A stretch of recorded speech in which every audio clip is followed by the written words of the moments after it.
Hey there, baking buddies! Today I'm diving into the delightful world of muffins. These little parcels of joy have been warming hearts and homes for centuries. The word muffin first popped up in Britain in the early 18th century. Back then, they were more like flatbreads cooked on a griddle, but across the pond in America, the muffin evolved into the fluffy, cake-like treat we know and love today. Now, let's talk about what makes a muffin so special. It's all about the cozy vibes. Imagine the smell of freshly baked muffins wafting through your kitchen. It's like a warm hug in pastry form. Want to make the ultimate muffin? Here's a quick rundown. Start with your dry ingredients: flour, sugar, baking powder, and a pinch of salt. In a separate bowl, mix your wet ingredients: eggs, milk, and melted butter.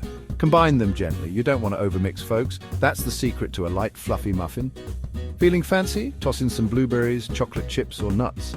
Spoon the batter into a muffin tin and bake at 180 degrees Celsius for about 20 minutes. Trust me, your kitchen will smell heavenly. For a deeper dive into muffin mastery and loads of scrumptious recipes, head on over to beelabooks.myshopify.com. There's an entire guide waiting for you there. Happy baking, everyone. Catch you later.